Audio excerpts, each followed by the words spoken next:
The information age is over and the automation age is beginning. And by the information age, I would kind of say the period of 1995 through 2020, we had the ability to use technology to get information to inform our decisions in a way that we never had before to drive efficiency. The automation age is technology that doesn't inform the decision, it makes the decision, or does the act. This podcast is for advisor use only and not to be distributed to the public. The Wealth Consulting Group is an SEC registered investment advisor, and the opinions voiced and contents in this podcast are for general information only and are not intended to provide specific advice or recommendations for any individual. All performance referenced is historical and is no guarantee of future results. All indices are unmanaged and may not be invested into directly. The economic forecasts set forth in this material may not develop as predicted, and there can be no guarantee that strategies promoted will be successful. Welcome to the Bull of Wall Street podcast. I'm Jim Worden, the Chief Investment Officer for the Wealth Consulting Group, joined by my co-host Talley Leger, Chief Market Strategist. We're thrilled and happy to have Scott Helfstein. Did I say it right, Scott? You got it, Jim. Scott Helfstein with Global X joining us. Welcome, Scott. Thanks for having me. So, Scott, we typically do this with our guests. We want our guests to kind of talk us through their journey to get where you're at. So you're the global head of investments for Global X. How did you get there? What's your journey been like? And kind of tell us what you're working on now. Sure. Well, it's great to be with you guys and talking. I've got a little bit of a more eclectic background, I think, than a lot of people that you probably had on. So I've taken a career that perhaps has woven through some unusual channels to include the public sector and government, as well as banking and investment. So for me, I studied finance and started my career at the Federal Reserve.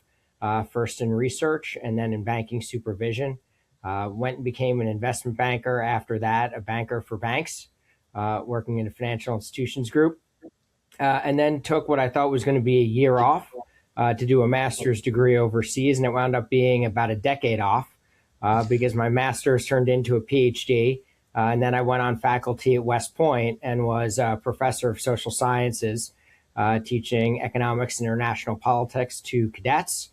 And simultaneously was co-running the Army's Combating Terrorism Center as the research director. So dual-hatted in that sense for 6 years.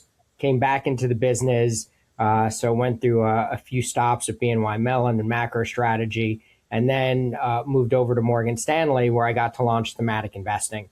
And so that was really the first time that I got to take all of the experience I had, both from the government and the private sector, working with organizations like DARPA on the science and operational teams, like special operations, and kind of take this whole, if you will, the holistic approach about not just where the market is today, but where it could be in the future, and talking about things like artificial intelligence and cybersecurity.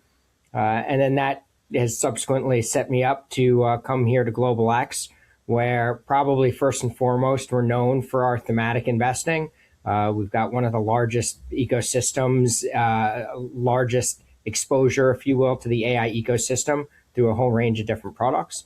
And then we do some alternative income, some commodities, and some international exposure. So, as I said, a little bit different as to what I'm working on now. It's certainly a whole lot with AI, technology, productivity. And so, quite frankly, I think a lot of overlap with the work that you guys are doing. Well, this is fantastic. That is really quite a journey you've done all over Federal Reserve, working for the military or consulting the military, and then AI.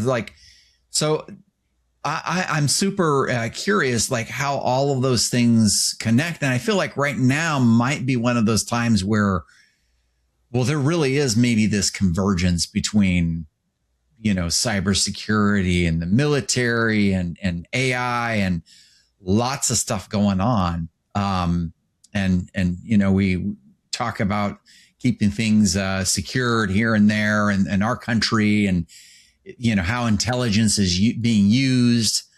So let's kick it off there, and then Talley's got a question as well. What's up, Talley? Oh yeah, well, so Scott, you just mentioned teaching at West Point. Is it true that you also studied war and political science and public policy? So my master's degree is from King's College in London, and it's a master's in war studies. And then my PhD is a joint PhD in political science and public policy from Michigan.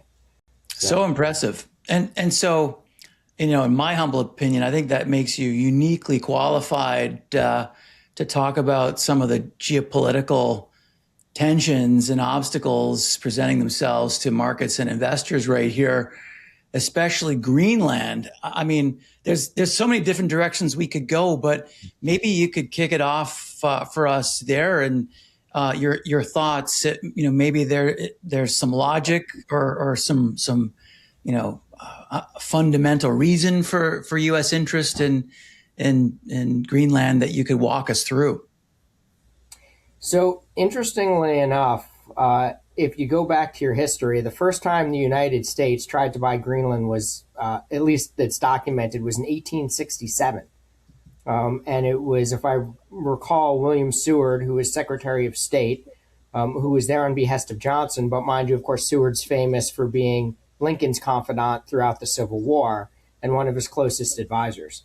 So this is not necessarily, and then of course, in the 20th century, there were multiple overtures as well. So I think there was one in 1910. I think there was one that Truman pushed for in 46, 47.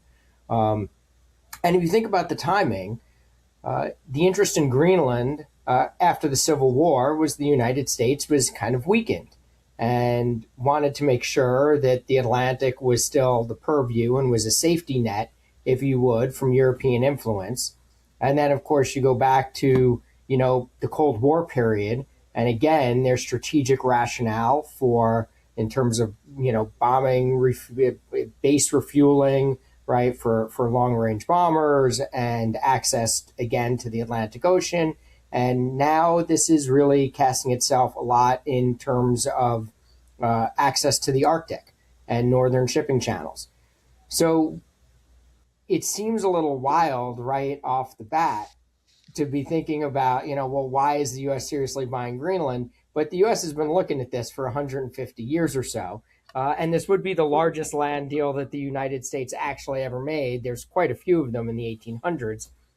We just haven't done one in a really long time.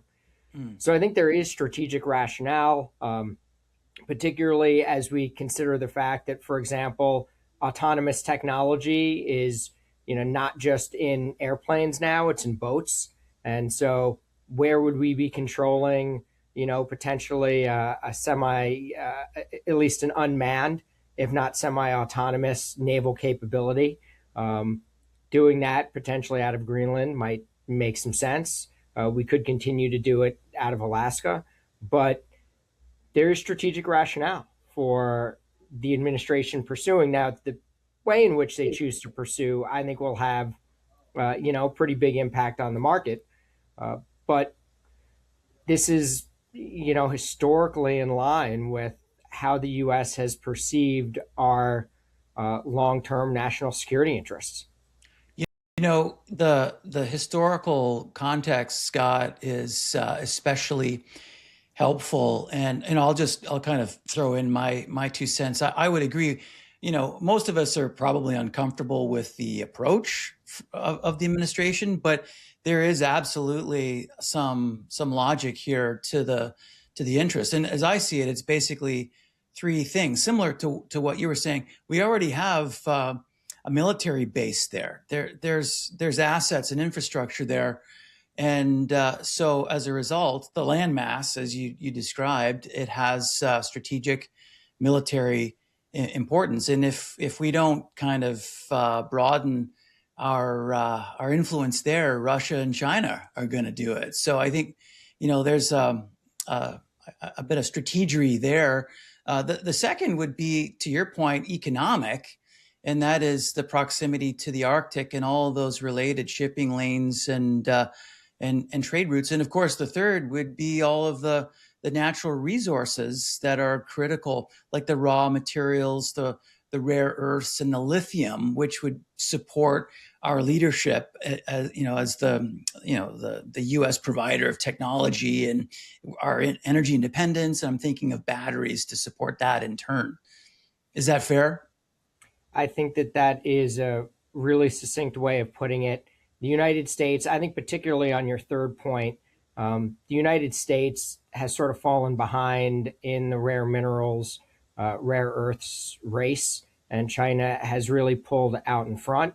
And so I think as the United States looks for markets or looks for opportunities for where it can improve market share, the Arctic and the territory around it is one of those that we could perhaps, start to play catch up a little bit. But of course, we would need, a geographic foothold in order to do that. Well said. Jim, jump back in here. Sorry. Yeah, no, you're good. So I just want to pivot here. Your outlook that you have for 2026, and I believe you guys are also very bullish, but you're kind of comparing this to the roaring 2000s. I think back to 2020 when it was January 1st, 2020. A lot of people were excited about that. Of course, a couple of months later, we didn't know about the pandemic.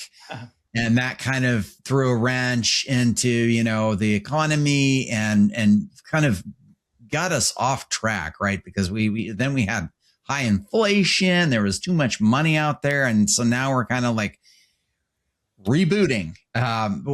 Where do you see we are now and kind of that roaring 20s?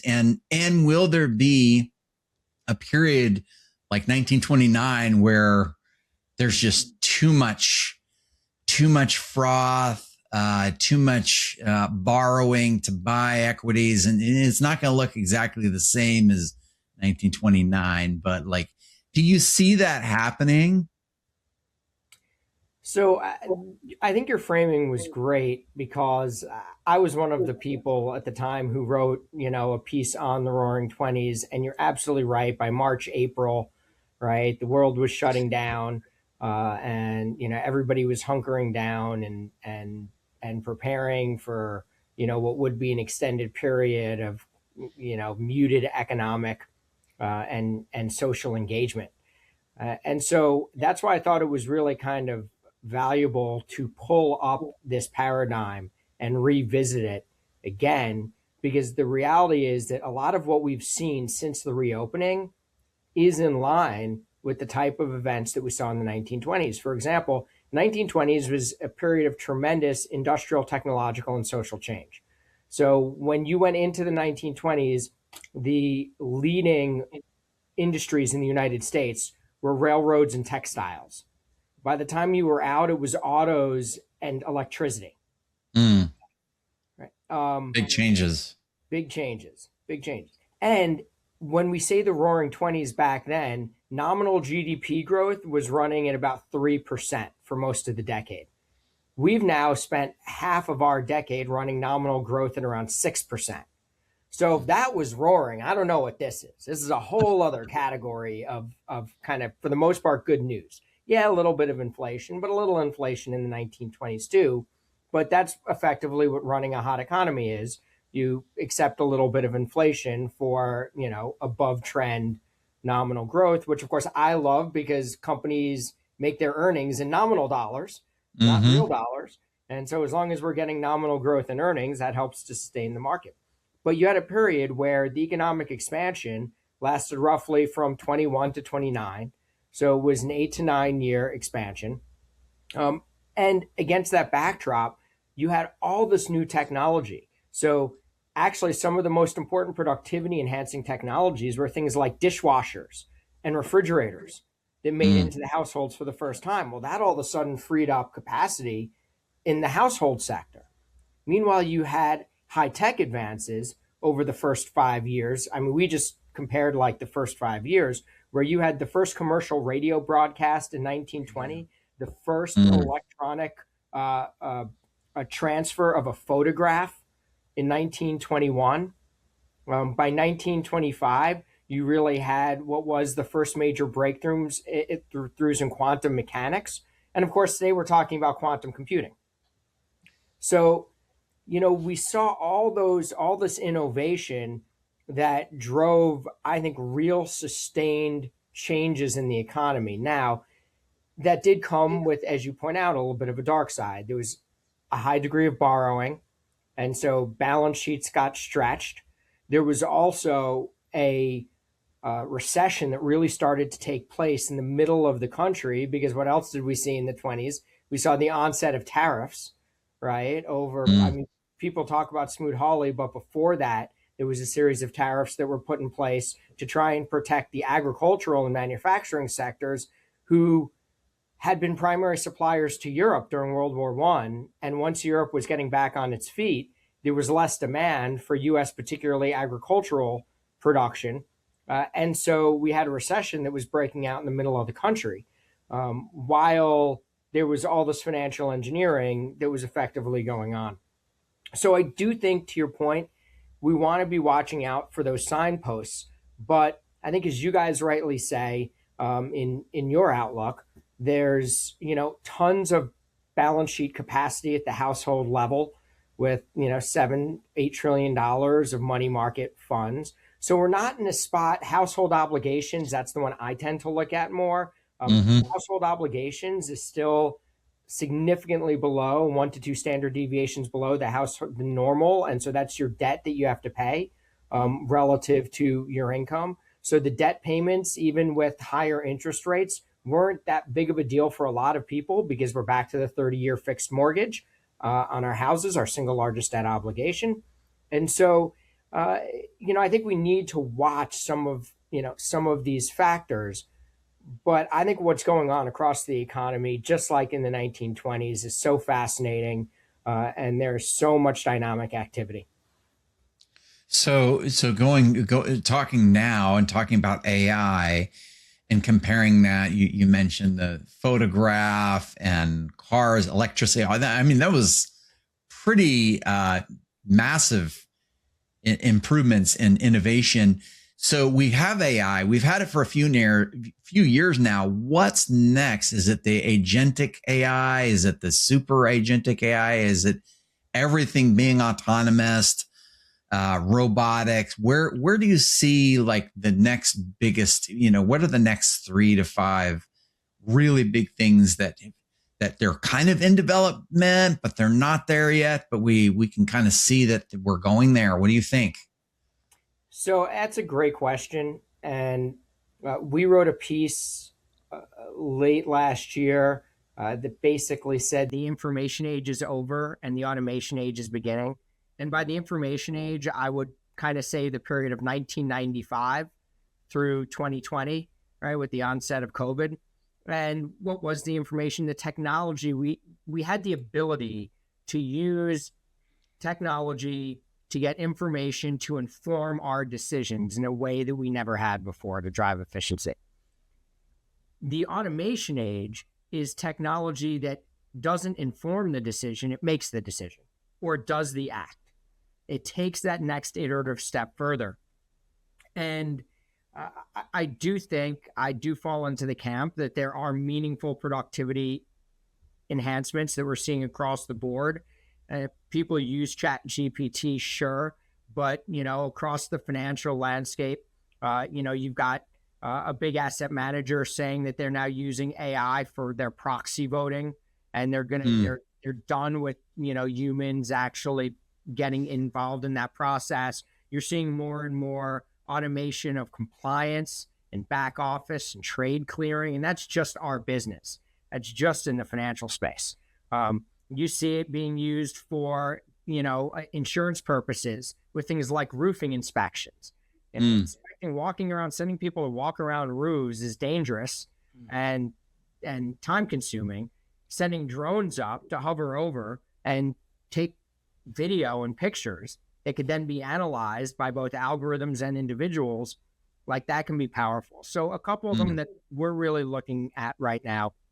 One is the physical, if you will, implementation of AI. So you can think about it as humanoid. Some people think about it as it's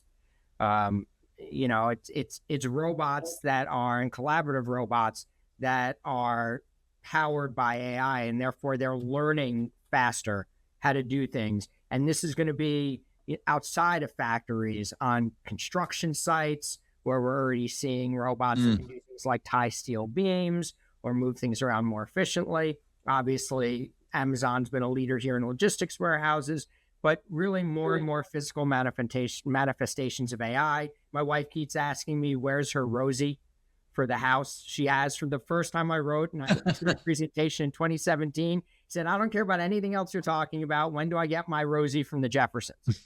So, and apparently Samsung now has a dishwashing robot. I don't know how good it is, but we're making incremental progress. So I do think breaking out into the physical world is something we're going to see more. And you mentioned agentic AI. I think that that's another one where we're going to get more and more comfortable trusting our devices to essentially be a step ahead of us and have a sense of what we want to do. And we're not there yet. I still think that that's early. There's a lot of training, and then there's going to be a learning curve where we're using it and maybe it's, out of the box, not the most efficient thing for us.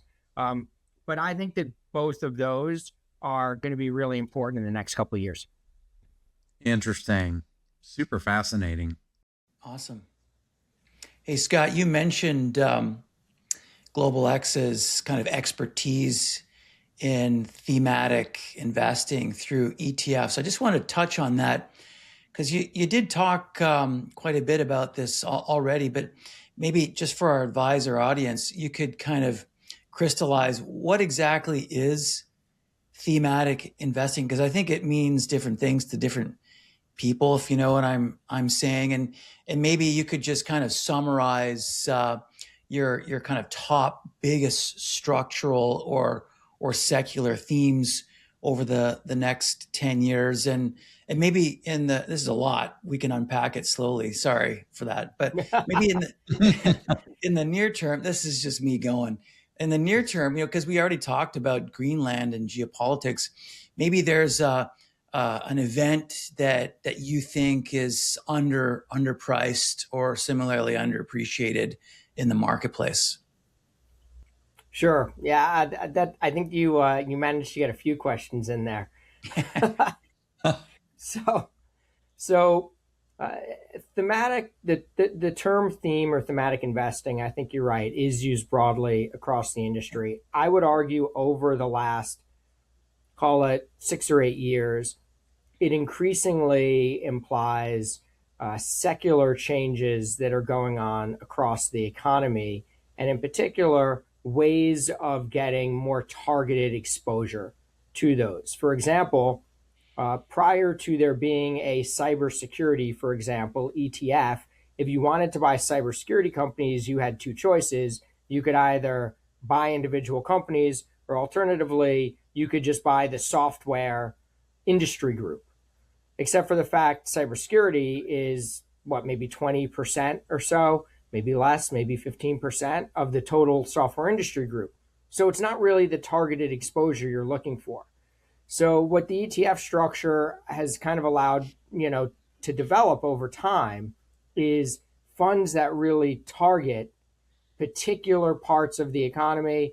It started really with the innovation economy. I still think that's the bread and butter, but there's been such an explosion of funds and exposures that there's plenty of more evergreen opportunities out there too. Things like, if you're excited about the mid-cycle expansion, well, you could have infrastructure. You can have international infrastructure, or you could have US infrastructure. So you can really pick your flavors and put it together. And generally, we think about it as kind of a both a top-down and bottom-up type of experience, because top-down, we want to identify those themes we think are really lasting in the marketplace. But also from a bottoms-up perspective, we have to feel like that there's enough companies and enough good exposure that we feel comfortable, running a fund call it, of 25, 50, or 100 names, whatever it is, based on how big the space is and how many different players there are. And so I almost think about it when I approach thematics is almost wearing my futurist hat, as opposed to when I'm talking about market valuations, I'm wearing my strategist hat.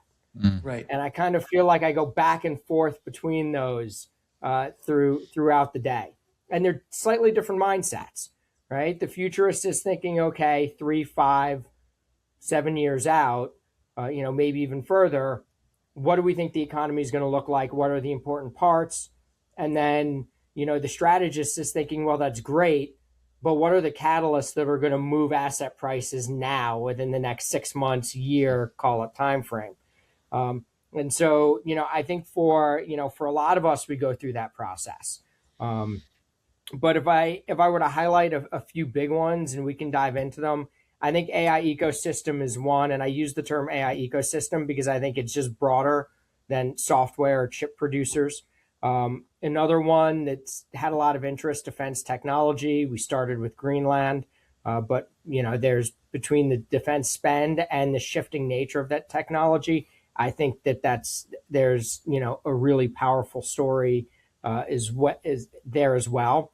And I continue to think that infrastructure is, kind of we're at a good point on the economic cycle for it. And it's something that, both political parties still want to see continued investment, even if they're not going to be able to negotiate it in the short run. There's still a window of opportunity for us to continue to invest, particularly in this country, in infrastructure. Great. Thank you for that. Go ahead, Jim. So Scott, just kind of sticking with the, talking about themes and AI, we before we started the podcast, we were talking about our outlook and our price target and what we're seeing. And you're looking obviously at the underlying companies. It's not just top down, but bottom up. But there's been a lot of people that have been wrong. I mean, there's been a lot of people that are like both the analysts that have been wrong, that are bottom up, and the top down folks that are, the strategists that have been wrong and economists that have been wrong. Why is it that they've been so wrong? And what do you think, in terms of margins and sales? Because we've just seen margins get better, sales growth get better. And we believe that a lot of this is just productivity getting unlocked. And, it's helping companies' fundamentals and they're driving their costs down. That's one of the reasons why we're really, really, really bullish, assuming we don't have any big geopolitical event. But how long does it take for the rest of kind of the investment world to pick up on that? Or are they picking up on it? What do you think? Well, I think they are picking up on it. And this is where, again, I think your thinking and ours really aligns, because you hit on margins. And for me, a lot of, I think, the challenge that people have had in the economy is presuming that margins were mean reverting. Mm-hmm. And that they were getting better, but they couldn't stay. And historically speaking, events happen where margins contract. But if you go back to the 1950s, average profit margins for the S&P was running, to the extent that there's data, was running something around the neighborhood of 6%. By the 2010s, it was 9%. So it took 60 plus years to get 3 percentage points of improvement. But what have we done over the last 5 years? We've been running above 12. So we blew through that next 300 basis points, that next 3%. Yeah. A fraction of the time. And I think that that's what has tripped people up. Because if you look at it and you say, well, okay, that's not sustainable, it's got to come back down. Okay, then maybe paying 23 times for the market is too high.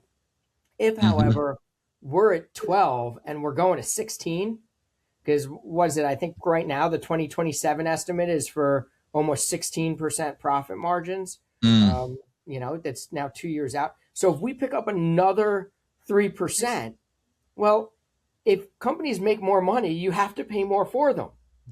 Yeah. A company that made $10 of sales and $1 of earnings, and then a year later it makes $2 of earnings, you have to pay a higher multiple. And multiples have tracked margins higher over time. And one thing that you can look at, and so we've got a little Rorschach test, if you will, where we've got EPS growth along a horizontal axis and profit margins along the vertical. What does EPS growth do? It swings back and forth. It's a pendulum. It is mean reverted, around 10, 12%. But profit margins, if you track it through time, it's not all straight up, but that keeps going higher and higher. And so our argument would be that if profit margins are on a continued sustained path higher because of AI, because of the technology that's available, because of all this productivity improvement that we're getting, which by the way, doesn't always turn up in the standard productivity numbers. Yeah. The standard productivity numbers are kind of weird because, productivity shoots up during a recession because people get fired and yet companies are still trying to make money.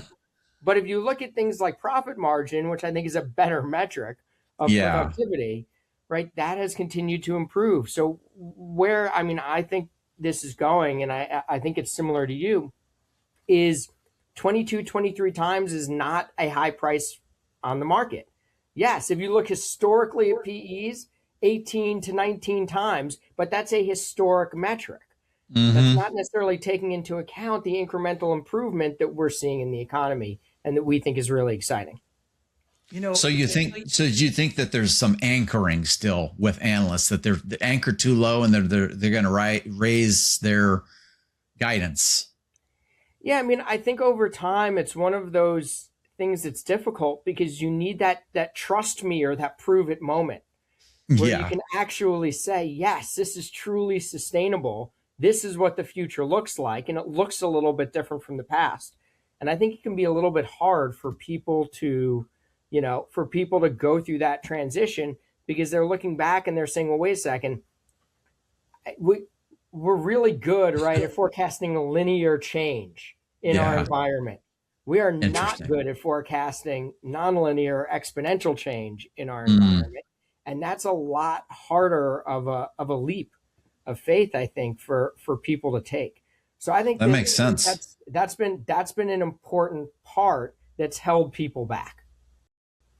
I just, Scott, wanted to interject here. So now you're kind of talking my language because in a special report we put out on tech, I showed a chart of the market margin, which is a trending variable. That's how I would say it, to your point.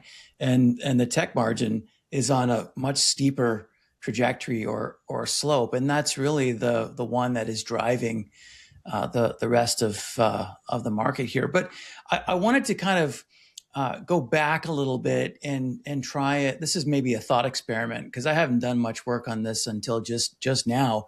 But thinking about advisors' practices and margins, okay.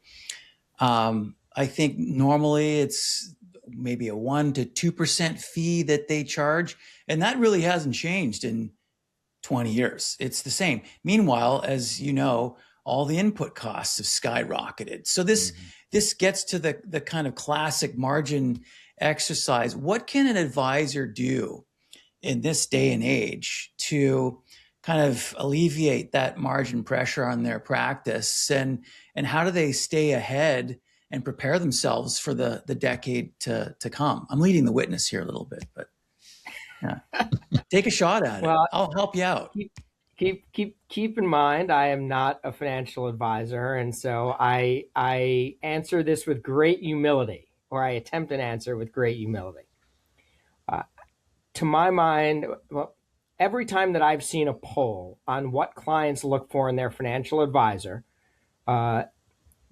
the first thing that pops up is always some version of trust, reliability, partnership, but it's some variation of trust. Generally, investment performance ranks somewhere between like 6 and 10, which if you're an investment strategist, the first time you see that, your heart sinks a little bit.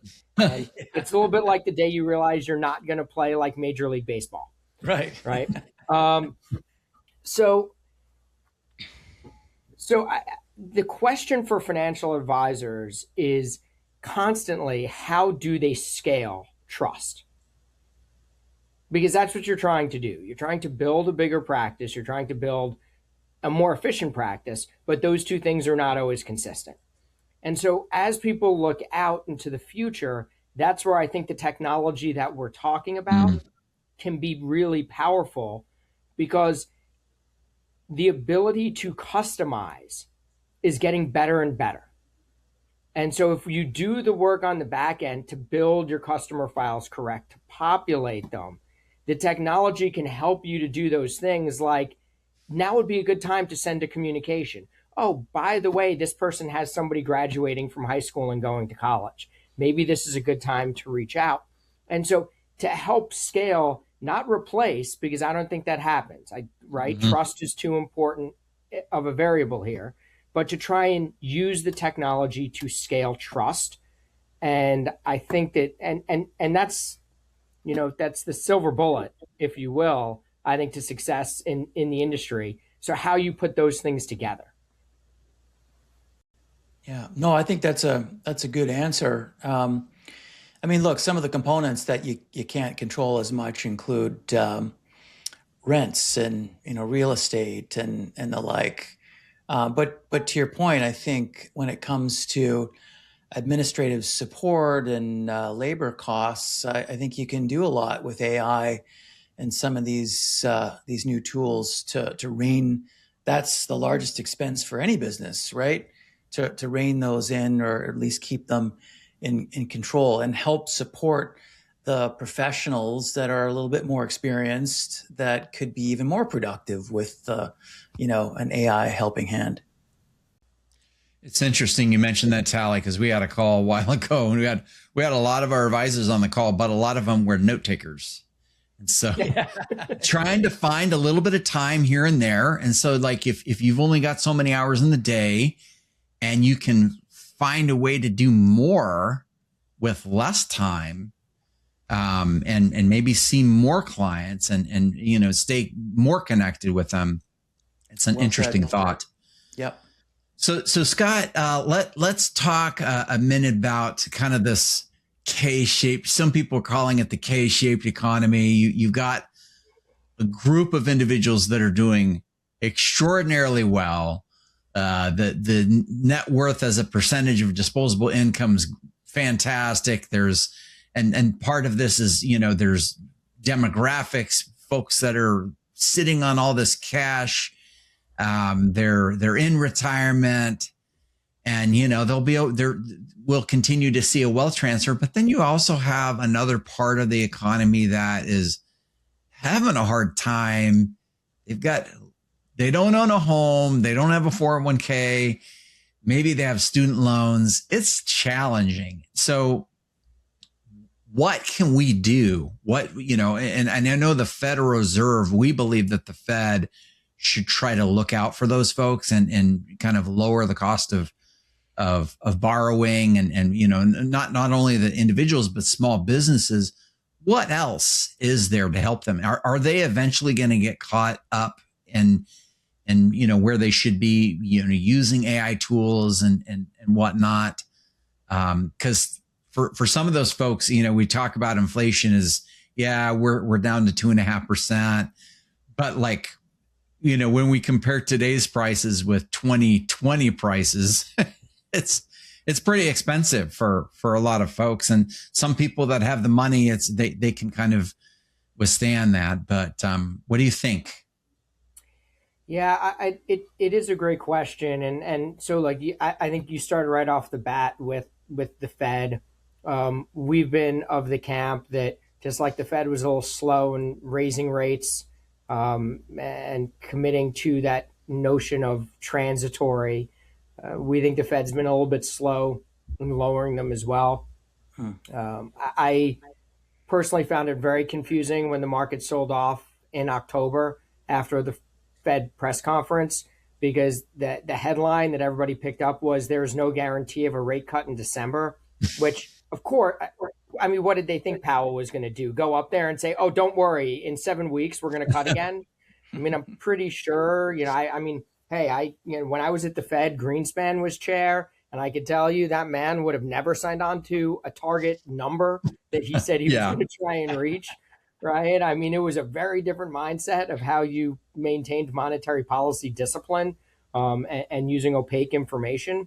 But I thought by far the most important comment he made in October, which I think people finally heard in December, is X tariffs, inflation is probably closer to 2.4, 2.5. He actually put a number on it and Yeah. said it's in the low twos and it's much closer to target. And I thought Mm-hmm. that was by far the most important thing he said in October. And then he reiterated in December. Say nothing of the fact that we just got, some housing data about, housing sales that are on their way down. And so again, you have, the kind of real-time data on the housing market, and then you have the number that they use for the CPI, which is 6 months delayed because we only update, right, 1/6 of the data on a Sure. monthly basis on each survey. And so when you take the combination of tariffs out and then you actually look at real-time shelter data, Mm-hmm. you might be a whole lot closer to target. And so at that point, if you're really closer to 2% or 2.25, then Mm-hmm. rates are too high at 350, Yeah. 375, right? We should be targeting 100 basis points of real rates. So one, I do agree with you. I think, rates can come down. I also think what's driving inflation in the last bunch of months, it's been shelter and Mm-hmm. it's been utility costs with a little bit of transportation warehousing. Mm. So ironically, higher rates don't bring down the costs for shelter or electricity.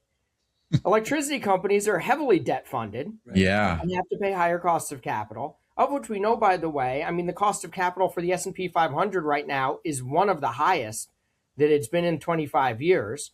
So like it is impacting what investors are demanding in terms of their cost and their return. And then, of course, it drives shelter prices up through mortgage rates and pushes more people into the rental market. Mm-hmm. So, we do think that the path is still there for lower rates. I think that would be the case without the back and forth between the White House and the Fed at the moment. I do think the Fed's got a bit of an issue going into next year where they've got to figure out how to navigate, maintaining independence, maintaining credibility on long-term inflation anchoring, and yet trying to stimulate growth. And I think it's going to be very hard for them to get 3 out of 3 Mm. in the current backdrop. And then look, as we look further out, this is where I think corporate productivity, taxation policy, I mean, this is where the rubber meets the road. That if we stay in a K-shaped economy and there is a group of people getting left behind, when companies are doing 16 and 18% profit margins, that's where you can start to introduce the idea kind of like a universal basic income. But there's Mm. also the possibility that not across the entire economy, but that the technology itself is going to create new jobs and opportunities. Mm-hmm. Being a podcast producer wasn't a job 10 years ago, Right. right? Being Yeah, a that's shorts true. producer or a YouTube shorts provider. Now, that's not going to create income for everybody, but you think of all the things that didn't exist, everything in the Mm-hmm. sharing economy today, right? And whether that's Uber, whether that's, generating income from DoorDash. Airbnb or right, Yeah.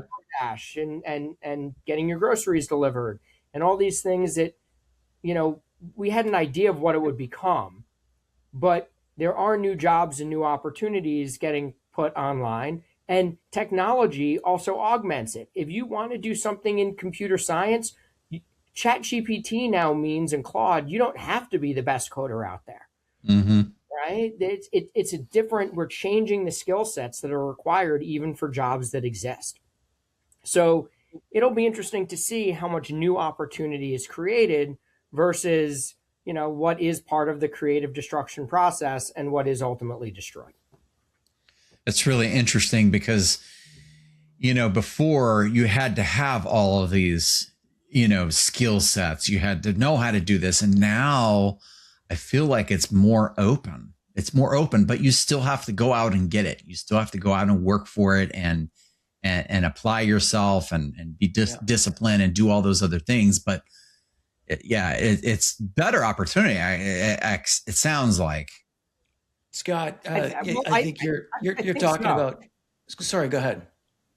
No, I was just going to say, I think so. I think it gives people, in a sense, it gives people more freedom to be entrepreneurial, to use new technologies and new opportunities.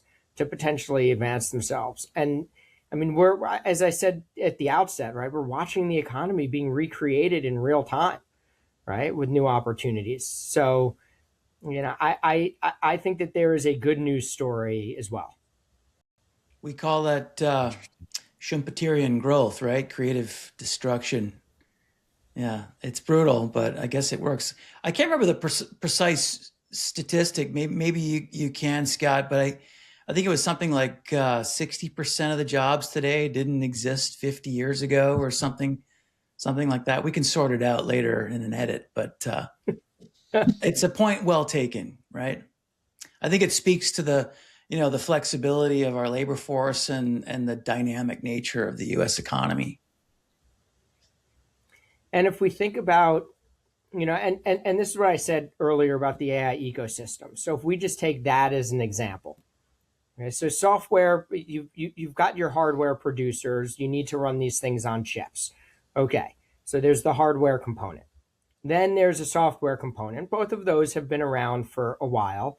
And increasingly software, generally has been a asset light, high margin business, right? It's easy, relatively easy to scale up. Now what we're seeing is we need more and more data capability to scale up. So now there's a whole data center business, right? I think the largest Meta data facility in the United States is 4.6 million square feet. Wow. Right? It's like almost the size of Manhattan or something along those lines. Right. And then think about, by the way, the Amazon fulfillment centers and how big those facilities are, right? And the average fulfillment center probably has 10 to 20 different types of robots that are operating in there that need to get fixed when they break, for example. So you have your hardware, you have your software. Now you have this entire data center architecture that has spun up. To the extent that we are putting it into factories, there's the whole Internet of Things business, which continues to evolve around sensors and data input and how that works. Then that ties into the robotics that are actually doing things in the factory, again, that have to be monitored, that have to be fixed, that have to be taken care of. And then protecting all this, we've mentioned a couple of times, you need your cybersecurity, because now you're not just protecting your data. Your data is going into an algorithm. That algorithm has to be protected. So it's giving you the right answers. And then it's feeding information into the physical AI and the robots that have to be protected. So all of a sudden you take what was, we used to use Word and Excel, and those were really great productivity enhancers back in the 90s. Maybe not PowerPoint. I think, anybody who spent too much time with PowerPoint, in the military, they call it the PowerPoint Ranger. Right. Too much time PowerPoint, maybe too many meetings. I don't know. But, Word and Excel, definitely productivity enhancing, I think, for a lot of us. But we think about what comes next, right? And what's being built into the ecosystem. And that should be leaps and bounds even better than what we already have, given time. And so, people ask, well, are we over investing in an area like this? When Microsoft says we're going to spend $50 billion because we have $80 billion in untapped revenue that we can't serve, I'm okay with that ROI. If you have to spend $50 billion to unlock 80, that's okay. That's the way investment should work. Just the numbers are staggeringly large. Yeah. And so, Scott, maybe you just spend a minute on this. There's been some concern about the circular investment from, companies like NVIDIA that are investing into OpenAI, and then OpenAI is buying NVIDIA chip. There's some of that going on, and some people are, worried about that. And there's also some debt that companies are borrowing. In my mind, I'm not too concerned because again, the margins are really, really high. A lot of these companies are flush with cash, but maybe speak to, that circular symbiotic relationship that some of these companies have with each other. Can that break, or can that stay sustainable for a long period of time? Well, I always hate to say something can't break. I think, though, the comparisons that people are making to either the .com or particularly with the circular economy, the financial crisis, right, the mortgage crisis, Oh yeah. Misses an important point, which is when you have during the mortgage crisis, you had your originators, right, who essentially sold the loan to the bank, who then securitized it, and then investors bought securitized pieces, but then they wanted to buy insurance, and then there were derivatives off the securitized pieces, Yeah. and that kept getting bigger and bigger. Keep in mind the underlying asset of this whole circular process where everybody was trading the assets and the liabilities, right, and shifting the cash flows was a house. Okay. A house does not have a growing cash flow. You could say a house does have a cash flow. Either somebody lives in it and derives their benefit from living in it, right, or not having to pay rent, or alternatively, they rent it out to somebody. And so therefore it generates cash flow, but Sure. its cash flow doesn't really grow, or it grows really, really small. You look at what's going on in the AI industry where there are rapidly growing cash flows. To your point, the companies that are leading these investments, the Microsofts, the Amazons, they've got record margins. They're the most impressive capitalist machines really the world has ever built. And the investments that they're making in these AI companies are focused on rapidly growing revenues and rapidly growing earnings. And so it's okay. That is how you how you de-risk the circular investment. Because if you're saying, okay, Microsoft gives OpenAI $13 billion, right, as an investment. OpenAI goes and gives $13 billion back to run on Microsoft Azure. Well, okay, if that's all they're doing all day, then yeah, that's like just going back and forth.